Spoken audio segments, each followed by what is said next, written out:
God is still on the throne, and prayer changes things.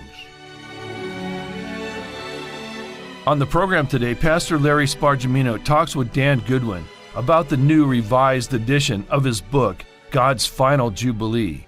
Jesus spoke of the kingdom of God and used the analogy of a Jewish wedding. Did you know that the customs surrounding the Jewish wedding are based upon truths concerning the rapture and Christ's return? Jesus began his ministry at a wedding, and he will end his ministry with a wedding when he comes for his bride. Here now is Pastor Larry and Dan Goodwin. Thank you, Marvin, and greetings to all of our listeners. This is Pastor Larry Spargimino greeting you from Oklahoma City, Oklahoma. Friends, are we the last generation? Is the return of the Lord sooner than people think? Is the clock getting ready to strike midnight? Is the trumpet about to sound? Well, our guest for this program and the next is Dan Goodwin. We're going to talk about his updated and expanded edition of God's Final Jubilee.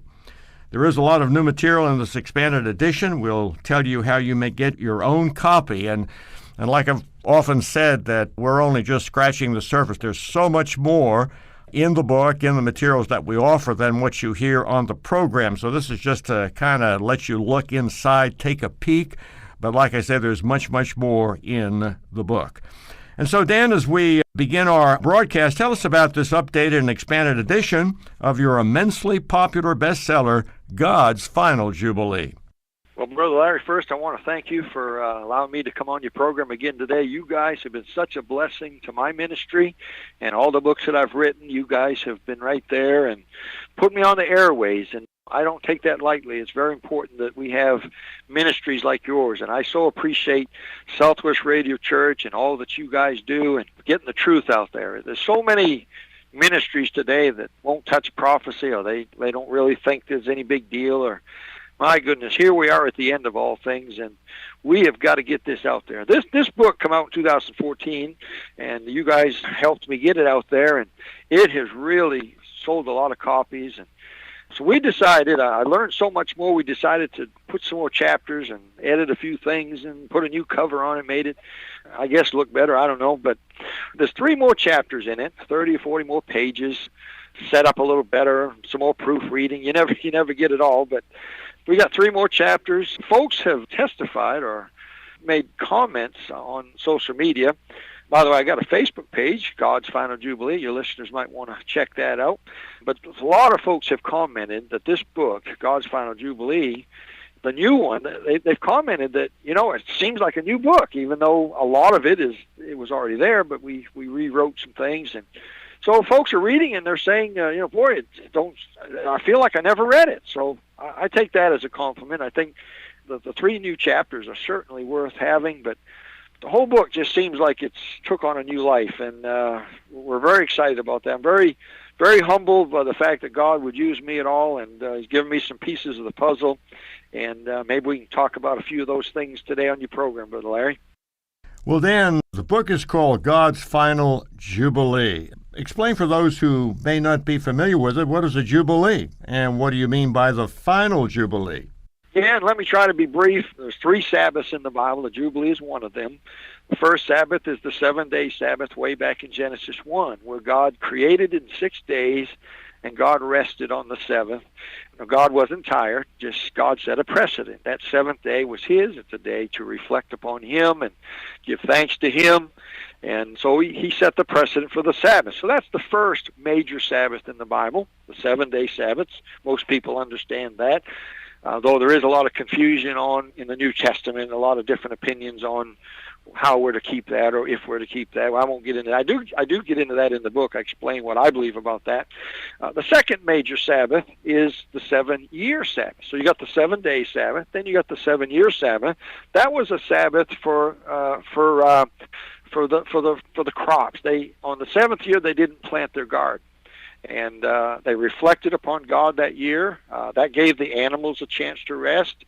That gave the land a chance to recuperate its minerals. And, farmers need to understand this. Now, today we dump a bunch of fertilizer on them and all that. But in Bible days, that part of purpose of that was for the land to rest and rejuvenate the minerals and whatnot. And but it also gave the servants a rest. Two things happened every 7 years on that what we call the Shemitah, the sabbatical cycles. Two things happened. Number one, all debt was forgiven. If you owed money to the bank or you owed your neighbor some $25, it was written off. It was forgiven. And that was God's kind of a little reset button there. Second thing that happened was all the bond slaves. Now, when we talk about slaves in the Bible, we're not talking about a guy in chains. They're like the movie Roots and all that. We're talking about somebody who couldn't pay his debt, and so he worked for the man he owed money to. He worked on his farm. He paid off his debt. By the way, a good system, and very good system, because in 100 years ago in England, if you owed money, you went to debtor's prison. That's not so good. How do you pay your bills in debtor's prison? So pretty good system, really. If you couldn't pay your bills, you worked for the guy and paid it off. But every seventh year, that you became free, and all debt was forgiven, and the land rested for that seventh year. God would give them a double crop on the sixth year. So the third Sabbath, or major Sabbath, is the Jubilee. Every 7 times 7, or every 49 years, 7 of those 7-year cycles, 49 years, is what the Bible calls a Jubilee. This is in Leviticus chapter 25. And on that Jubilee year, the same two things happened. The servants were set free. The bond slaves were free to go if they wanted to. All the debt that was owed was forgiven. Imagine that. Every 7 years, no more debt. Imagine that, a system like that. And then on the 49th year, also something else happened on the Jubilee. The property was returned to the original owner. This is huge. In other words, on the Jubilee, the bond servants are free to go. The debt is forgiven, but a third thing happened. A big thing happened. The property went back to the original owner. Now, what does that have to do with prophecy? It has a lot to do, because the tribulation period, Daniel's 70th week, is all about redeeming the planet. It's also about Israel and getting Israel back to trust their Messiah. But it's not just that. It's also about redeeming the earth. See, the Bible says the earth is the Lord's and the fullness thereof. In Genesis, God gave dominion of the earth, or the title deed, the ownership of the earth, to Adam. When Adam sinned, he lost dominion of the earth, and Satan got it. And so during the tribulation period, God is going to take back possession of the earth. But to do that, the price has to be paid, just like in the book of Ruth. When Boaz redeemed Naomi's property, he had to marry Ruth as part of that deal to bear up children to her, and but he had to pay a great price. There was a debt owed on that land. He paid that. See, Jesus is our kinsman redeemer, and that's why he's the only one found in heaven that was worthy to open that book in the right hand of the Father. That's Revelation 5. There's a book in the right hand of the Father. When the rapture happens, we see that book. And I believe it's right there. I believe he has that book in his hand now. It has to be redeemed. And the seals are open, just like they were in Boaz's day. He went into the city council there, and there was a book sealed. Only a kinsman could look in that book and see what was owed on the property. And Jesus is that kinsman redeemer. He walks up to the Father, takes the book out of his hand, and he begins opening the seals, and that's Revelation 6, the opening of the seals. And of course, seal number 1 is the Antichrist, and a crown is placed on his head. He comes on a white horse, by the way. He's a counterfeiter of Jesus Christ. Christ is coming on a white horse 7 years later. Here's the false Christ, the false Messiah, the counterfeiter, the fake, and he comes on a white horse, and a crown is placed on his head by the world. And that man's alive today, by the way, alive and well. He's ready to ride in and ready to be crowned as soon as we're taken out of here. So that 7-seal book is the title deed to the planet. It's what the Jubilee is all about. And when that's finished, Christ comes back on the white horse, Revelation 19:11. At the end of the tribulation, he has redeemed the earth, and he comes with the title deed, which now belongs to him. He has snatched it from Satan. He's redeemed the earth. So that's the Jubilee. Now, you mentioned the final Jubilee. What's the deal with that? God's final Jubilee. Here's the thing, Brother Larry. The Jubilee was instituted by Moses in 1500 BC, somewhere in there, and that's where it began. If you start there, you got 1,500 years in the Old Testament. Remember, a Jubilee is every 49 years, but the entire 50th year is the Jubilee.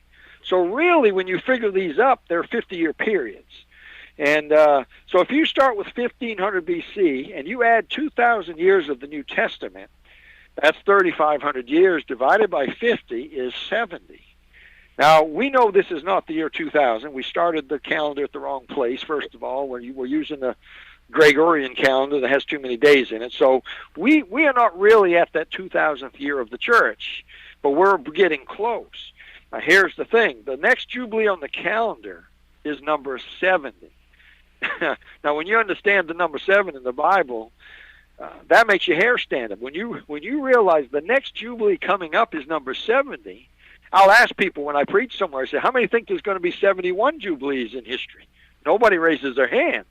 No, there's going to be 70. Let me go a little further with this, Brother Larry.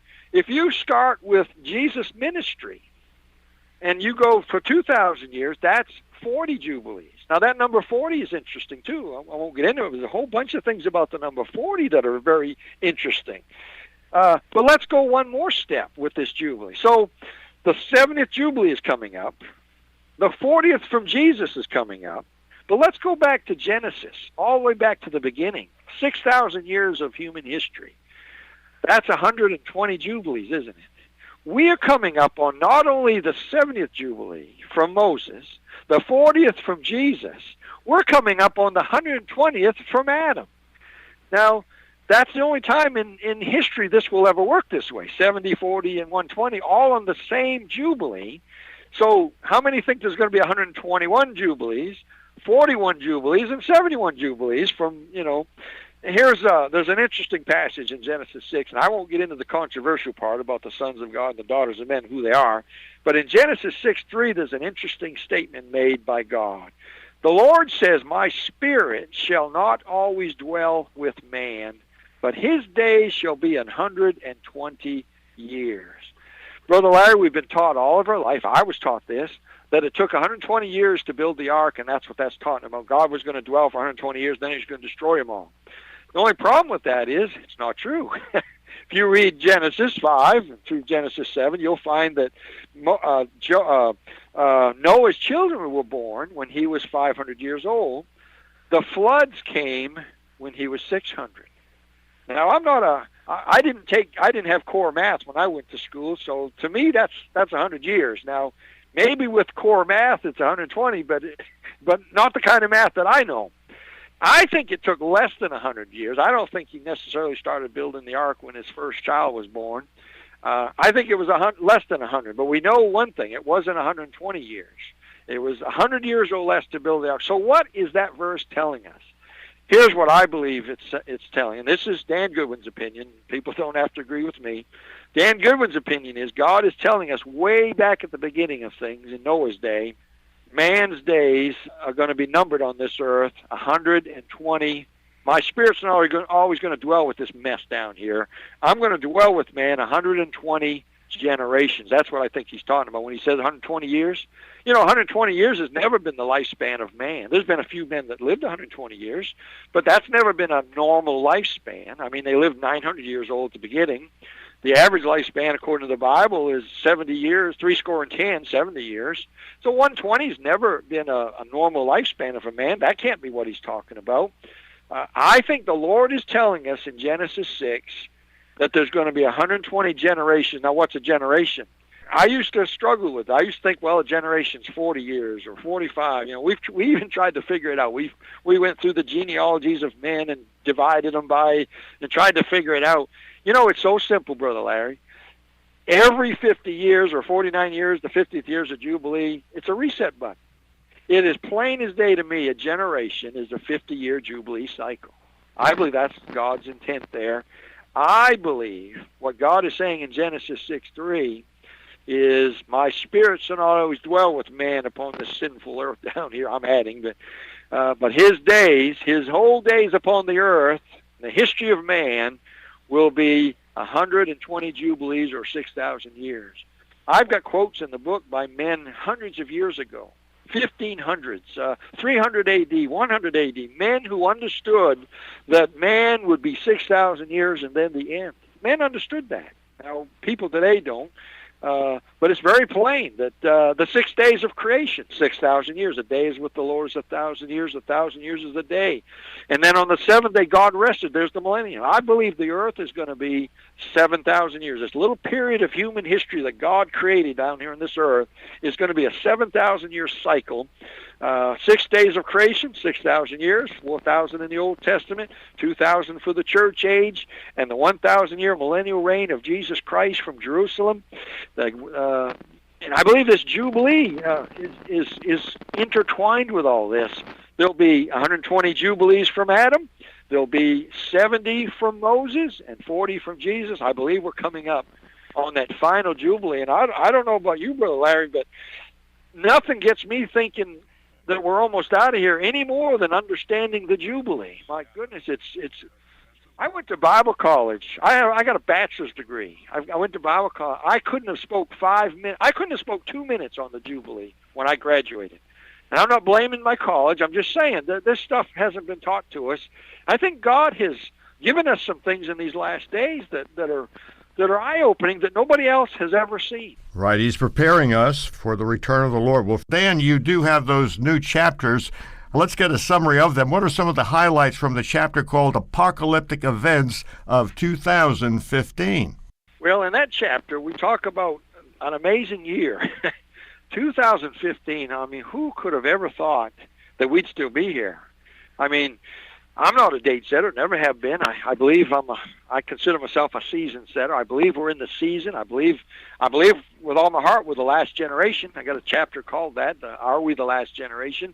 And I certainly believe we are.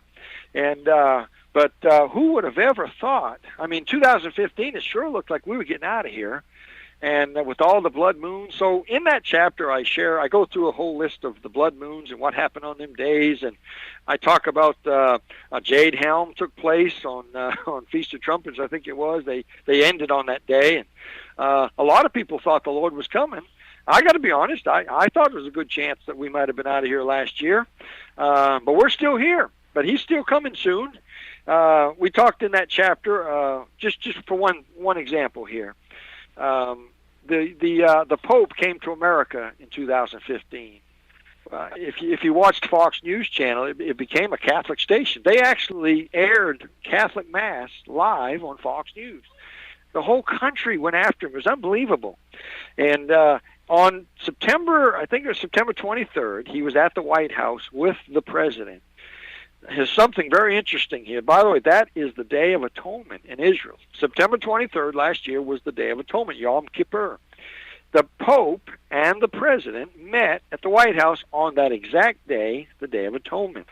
You know, interesting, the timing of these things. And so there they are, they're meeting. When you study history, and you go back to June of 1967, the Six-Day War, folks ought to do some study on that. Miraculous things took place during that war. But on June the 7th, during the Six-Day War, you can see black and white footage of this. The Jews marched into Jerusalem and overtook it and took Jerusalem. You can see them weeping. You see soldiers weeping. You can see them at the Wailing Wall. That was June the 7th, 1967. Now, there's something very amazing here. If you use God's biblical calendar of 360-day years, and you start at June 7th, 1967, you go all the way forward 2005, or go forward 49 years. Let's put it that way. 49 years is a Jubilee cycle. Every 49 years. And what happens on the Jubilee? All property goes back to the original owner. What just happened in June 7, 1967? The property went back to the original owner, the nation of Israel. And they took Jerusalem that day. Exactly 49 years to the day, September 23rd, 2015, and by the way, the Day of Atonement, it's a perfect Jubilee cycle. And who's in the White House that day?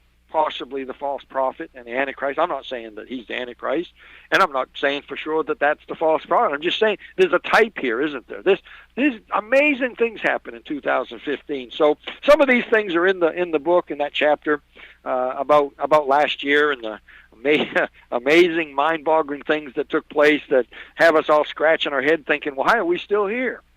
Well, you do have a new chapter about Palm Sunday. We want to just get into that a little bit. We are coming up to the end of our first broadcast. Tell us a little bit about Palm Sunday and just expound on the scriptures there. Yeah, Palm Sunday is that thing in the Bible that we read about where Jesus goes to the Mountain of Olives. By the way, it's 4 days before he's going to die on the cross. Timing is everything in the Bible. Most of the book of John takes place in the last week of his life. I hope your listeners will take note of that. When they read the book of John, most of what they read in the book of John is the last week of his life. Quite amazing there. And so here's Jesus 4 days before his life is over. His ministry is exactly 1,260 days long. The two witnesses that are coming back after the rapture, their ministry is 1,260 days. That's 3.5 years, 1,260 days on the biblical 360-day calendar.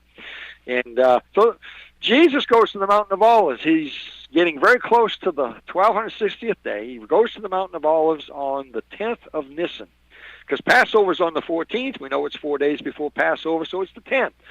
And so he goes and he tells his disciples to go get the donkey, and he says if they have any questions, tell them the Lord has need of him. And this was prophesied in Zechariah chapter 9. Behold, thy king cometh lowly, riding upon the donkey, the foal of an ass. And this was a huge prophetic event that actually goes back to the book of Daniel, because Daniel says in the 69th week, Messiah will be cut off. And this is the day that the calendar ticked to. From the time of King Xerxes' command to restore and build Jerusalem till Messiah is cut off, shall be 69 weeks of years. In the 69th week, that happened. So they began counting. They didn't know when Jesus was going to be born, or I should say the Messiah. They didn't know his name. They didn't know when Messiah was going to be born. In fact, most people missed that. But they did know when the Messiah was going to present himself to Israel. And Palm Sunday is that day. It's a huge historical event. And so many folks have missed this. I put a whole chapter in the book about it. It's called Palm Sunday, Past, Present, and Future. Past is important. We realize what happened on that day. He rides in on the donkey. They put the palm leaves on the ground, and he rides in the eastern gate, presents himself. By the way, as that's happening, the other side of the gate, the other side of the temple, the high priest is out in the courtyard on the 10th of Nisan, picking a lamb for the Passover that year, without realizing on the other side, coming in the eastern gate, is the Lord Jesus Christ, who is the Lamb of God and will be the last lamb that they ever need. Friends, we are just about out of time for this first interview. We're going to have Brother Dan back with us for another program, so tune in to our next broadcast and tell a friend about our ministry. Friends, before we introduce our guest, let me tell you about our live webcast Friday afternoons. It's titled From the Front Lines, and we are working out the logistics. If it's not up at the time of this broadcast, it will be shortly. So the title of it is From the Front Lines. That will be a live webcast Friday afternoons at 5 p.m. Central Time, and it will be recorded. So if you missed the live webcast, you will be able to access it at our website, swrc.com.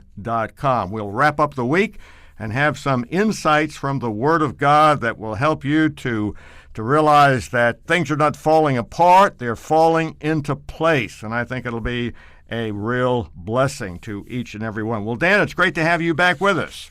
Yes, sir. Brother Larry, thank you very much for allowing me to come back and talk to your great audience today. Let's pick up where we left off in our previous broadcast. What does Palm Sunday have to do with Daniel 9? And then also a related question, I would think, is there a connection between Palm Sunday, Passover, and the 7 feasts? So give us a little of your insight on that. Yes, of course, Daniel 9, the very crux of prophecy. You have to understand Daniel's 70 weeks to understand the timelines of Revelation and all that. In Daniel 9, 70 weeks to determine among thy people upon Israel. But he mentions in there, as you go through the passage, we won't take the time to read it, but in the 69th week of years, in other words, the 483rd year, those weeks are 7 years long, so 69 weeks is 483 years.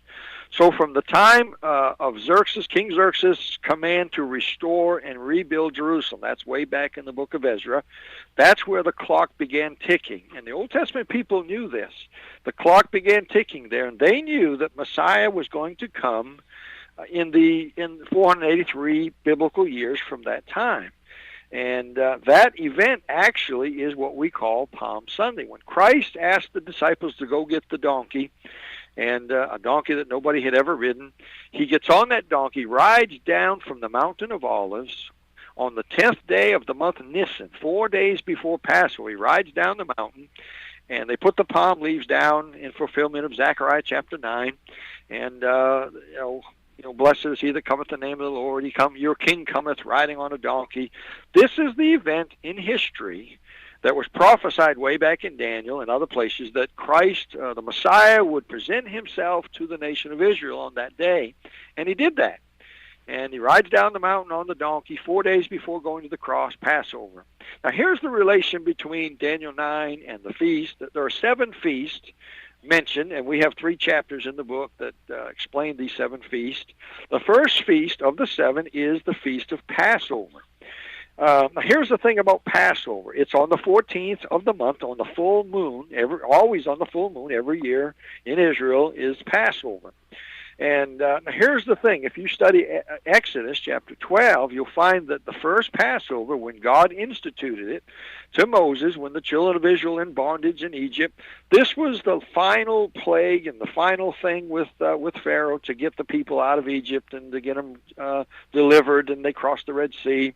This was the thing that delivered them. God told Moses to have the people pick a lamb out of their flock, and they had to watch that lamb for 4 days to make sure that it wasn't sick, make sure it wasn't ill. It had to be a perfect lamb, couldn't have an eye missing.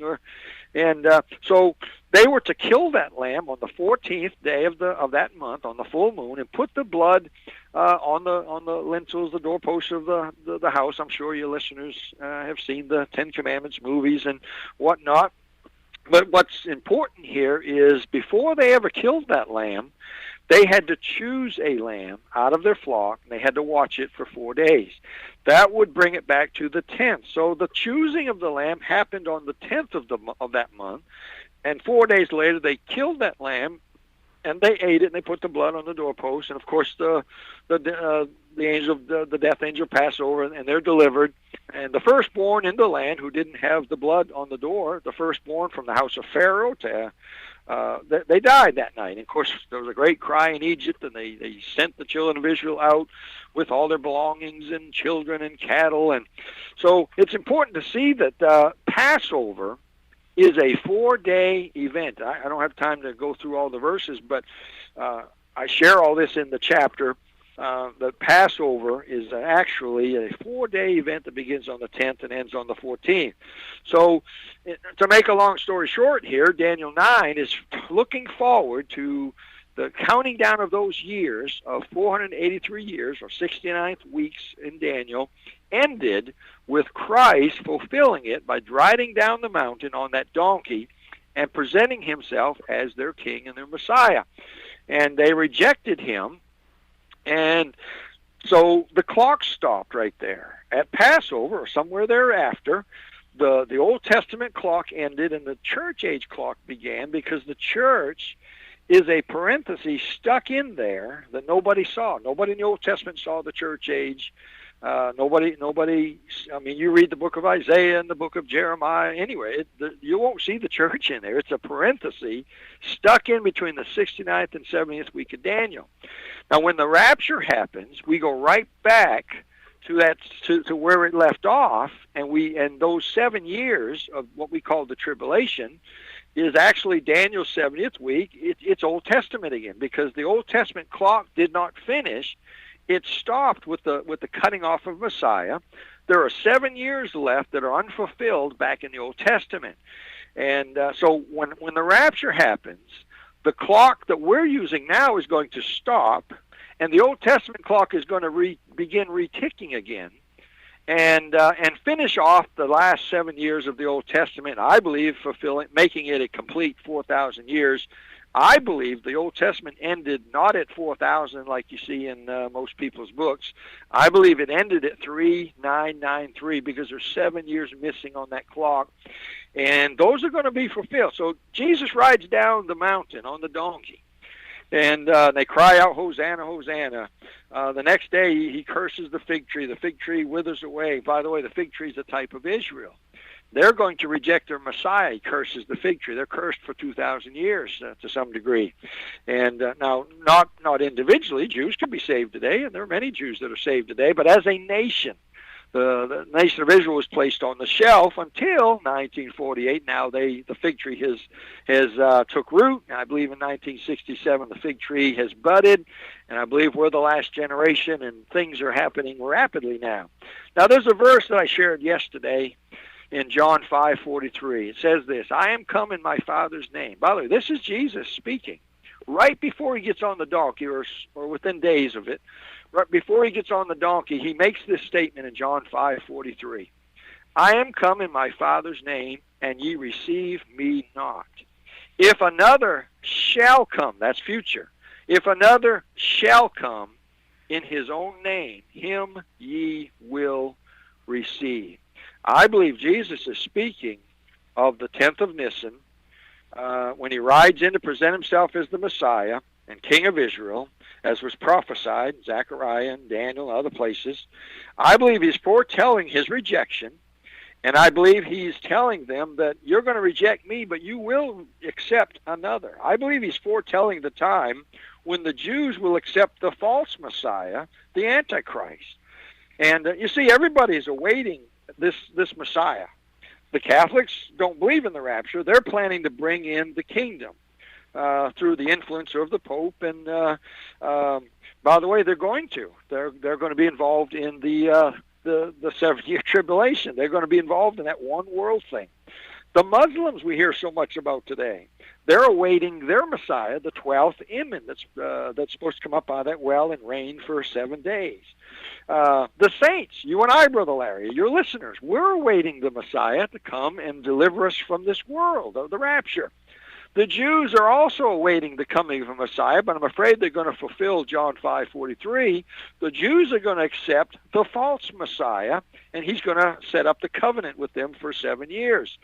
And they rejected the true Messiah. Now, in the middle of the tribulation, they're going to see their error, and they're going to turn from this false Messiah, and they're going to turn to Jesus Christ. And but look what Jesus said: "If another shall come in his own name, him ye will receive." I believe the Antichrist will and has to fulfill these 7 feasts just like Jesus did. By the way, the Bible's clear that the Antichrist is going to suffer a fatal injury or something, and it appears that he's going to die and he's going to come back. And these are mimics. These are mirrors of what Jesus did.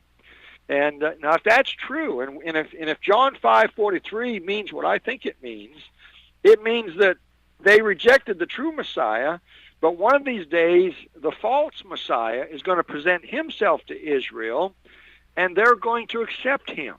They're going to have a Nisan 10 or a Palm Sunday experience, and maybe they already have, Brother Larry. I have some interesting things in the chapter where I go a little further with this, about the fact that our president went over there in 2013 on, guess what? On Nisan 10, the same day Jesus presented himself to Israel 2,000 years ago and was rejected. Our president, I'm not saying he's the Antichrist, I'm just pointing out facts here. He went over there for the first time in 2013 with his peace agreement and all this stuff that he brought. He arrived there on the exact same day that Jesus arrived on the donkey 2,000 years ago. I might add, Brother Larry, that the Democrat Party that he is supported by is represented by what? A donkey.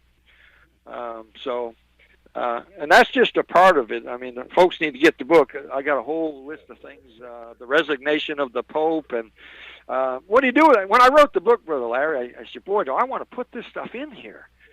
And I slapped myself. I said, what do you mean do you want to? These are facts. I mean, people got to know this. They happen, right? They're factual. Yeah. So I'm not saying that I'm not saying who the Antichrist is. I don't know who the Antichrist is. I have suspicions. But I'll say this, Brother Larry. Everybody says, well, no one can know who he is. He won't be revealed till we die. I understand that. But when you mention somebody, they'll say you can't know who he is. And then you mention someone you think fits the description. And you know what they say? That's not him. Well, wait a minute. If you can't know who it is, how do you know it's not him? It's just kind of humorous there. But so that's the Palm Sunday. That's just the tip of the iceberg. Folks need to read that chapter. Palm Sunday, past, present, and future. Dan, we could jump around a lot, but this morning I was reading on pages 199 and 200. You speak about the possibility of the earth speeding up during the tribulation, and you talk about the sun standing still. You tie that in with the book of Joshua, and you mentioned 2,520. Wow, what a chapter that is. So maybe kind of summarize that. I know you can't go into every nook and cranny of it, but there's a lot of stuff there. Just kind of whet our appetite a little bit for that chapter. Yeah, I had some discussions years ago about the earth speeding up. I had a discussion with a guy about the fact that he said, maybe that first, the Lord will shorten the days. He said maybe the tribulation is going to be shortened and it won't be 7 years or 2,520 days, which is how many days it is. And the first thing I said was, that's not possible. God said it's two halves, 1,260 days each. The tribulation cannot be shortened. It has to be 2,520 days. And of course, folks read the 25:20 chapter explains all that. The tribulation is never referenced in years. It's always referenced in either months or days. Now, that's interesting because Daniel's 70th weeks of years, they're years, but they're 360-day years. But the tribulation period is called two halves, 1,260 days in the first half. The two witnesses are going to be here exactly 1,260 days. If you're a post-tribber listening to the program today, when the two witnesses show up in Jerusalem, and I always ask them, these folks say, "Oh, we're at the fifth trumpet now." I say, "Well, where's them two witnesses in Jerusalem? I haven't heard a thing about them." They're not there. That tells me it hasn't begun yet. Those two witnesses, who I believe is Moses and Elijah, are going to come straight to Jerusalem at the beginning of that first half. And they're going to minister and preach to Israel for 1,260 days, or 42 months, it's called. You'll see that in Revelation 11 and other places. And then they're killed. So they're killed at the middle of the tribulation. I believe right on Passover they're killed. And I believe they get up and ascend back to heaven on the Feast of First Fruits the same day Jesus got up and went back to heaven. That's when the 144,000 Jewish men who are there, because they have to be there, because every Jewish man has to be in Jerusalem on the Feast of Unleavened Bread. And that happens the evening of Passover. And so they witness these two guys killed. They see them go back to heaven. I believe that's when they get saved. I believe that's when they trust the true Messiah. And that's when the Antichrist gets upset and chases them. And that's where Matthew 24 takes up. So many people misunderstand that. Matthew 24 is to the Jews. He's telling the Jews, woe unto you, woe unto her who's with child in those days. What days? When the peace treaty is broken, when the covenant's broken, and the Antichrist is coming after you. Woe unto you if you're pregnant. Woe, he said, if you're on the rooftop, do not go back in the house. Get out of there. And of course, he's showing them how serious this is. You don't have time. Get away. He's going to come and kill you. This is to the Jews. Matthew 24, so misquoted by people. That's not the church. That's the Jews. And right in the middle of the tribulation period. So this 70th week here, this 2,520 days, this takes place here, and it's an exact 2,520 days. Now, the conversation I had with this preacher, he read the verse that you just quoted, except the Lord shorten the days, there shall no flesh be saved. What does that mean? And we went back and forth on it. I said, well, it can't mean that the tribulation is shortened in days, and he's going to, because they're not going to make it through the 7 years, so he cuts it off shorter. That can't be possible. God's word would not be true. You see that, Brother Larry? The Bible would not be true if the tribulation was only 2,500 days instead of 2,520. So it has to be a perfect 2,520 days. And then I began reading Revelation chapter 8, verse 12, and the fourth angel sounded. By the way, I believe this is right at the middle of the tribulation. Revelation 8, the fourth angel sounded, and the third part of the sun was smitten. This is verse 12. Look at the language here. The third part of the sun was smitten. What does that mean? I don't know. It sounds like the third part of the sun became dark. Then it says the third part of the moon and the third part of the stars. They were smitten or darkened. So the third part of them was darkened. He goes on to explain what he meant. The third part of what? The sun, the moon, and the stars was darkened. And the day shone not for a third part of it, and the night likewise. What does that mean? Does God turn the light off? And then I began thinking, what if the earth sped up, Brother Larry? What if the earth went faster? That would mean if the earth went faster by 1/3, guess what? Instead of a 24-hour day, you'd have an 18-hour day. You know what that means? You'd have a third less sun every day. You'd have a third less of the moon every day. You'd have a third less of the stars every day. So if this passage is in the middle of the tribulation, it's very possible what the Lord is telling us here is, yes, the days are going to be shortened, but not numerically. They're going to be shortened because the earth moves faster, which means day is shorter. 18 hours instead of 24 hours. You could have the days go by faster, but yet the earth in its cycle around the sun doesn't change. I don't know if folks will understand what I'm saying here. The earth goes around the sun once a year, right? But if the earth spins faster while it's going around the sun, you could have more days take place before you get to that point where the year ends around the sun. Again, I don't know if folks can grasp this on the radio without looking at a chart here, but what I'm saying is I think it's possible that the earth is going to go faster during the tribulation, or at least the second half of the tribulation, and that would make the sun be dark for you'd only have a third. You'd have a third less sunlight every day because the sun's going to go across the sky faster because the earth's going faster. By the way, folks say, "Well, we couldn't survive that." Sure, we could. The earth stood still in the Bible. Right, Joshua Nobody 10. fell off, nobody died. Yeah, nobody died. Nobody fell off the earth, and this is certainly possible.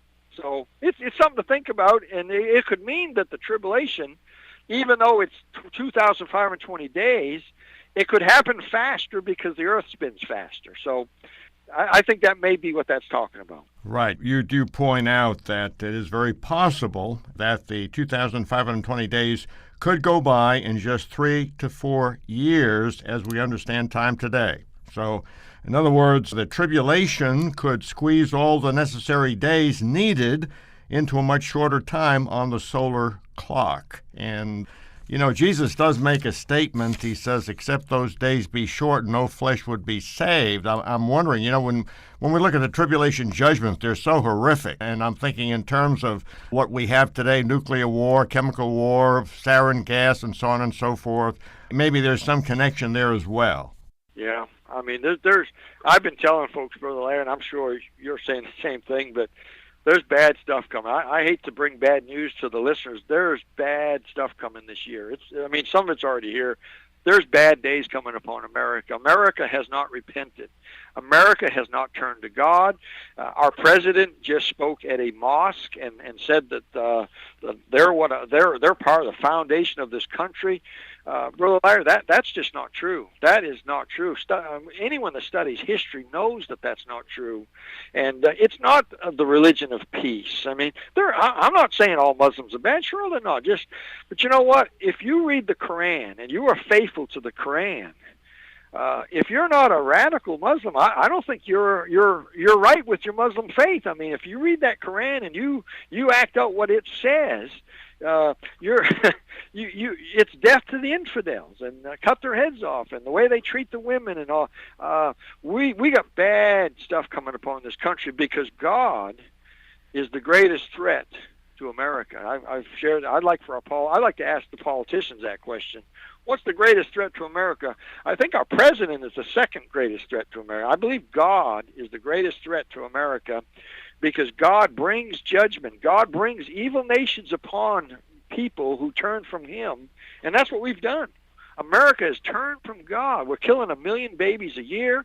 Now we're selling body parts and selling baby parts, and Congress just funded it again. Shame on America. We hear about what ISIS is doing and so forth. Well, that's child's play compared to what is really going to happen on this earth. So, friends, put your faith in Jesus. He's willing, able, desirous of saving you from the guttermost to the uttermost. And if you're not in the gutter, he'll still save you, because we all need his help and we need his mercy. Well, thank you, Dan, for these two great programs and for your work on God's final Jubilee. Yes, sir. Marvin, come to the mic. Tell our listeners how they can get their updated and expanded 2016 edition of God's Final Jubilee. You can have a copy of this excellent book, God's Final Jubilee, for a gift of $23 in the United States and $28 in Canada. To place your order, call our toll-free number, 1-800-652-1144. You can also order by writing to Southwest Radio Church at Post Office Box 100, Bethany, Oklahoma, 73008. And you can order this book as well as all of our materials on our website at swrc.com. Also available is the God's Final Jubilee on DVD. 3 DVDs, over 3 hours of great information like you just heard, for a gift of $20 in the United States and $23 in Canada. Better yet, get both the book and the DVDs for a gift of $30. This is a $43 value for $30. That number again is 1-800-652-1144. And remember to visit our website at swrc.com. Stay tuned over most of these stations for our Bible in the News article, and join Pastor Larry tomorrow as he talks with Brian Stiller on the Watchman on the Wall program from Southwest Radio Church.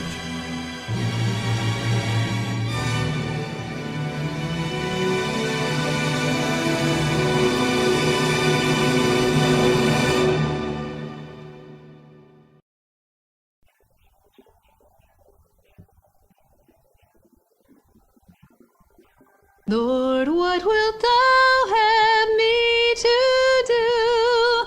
Lord, what wilt thou have me to do? Lord, what wilt thou have me to do? Lord, what wilt thou have me to do? There is a little attitude that I want to be mine. I found it in verse 6 of Acts chapter 9.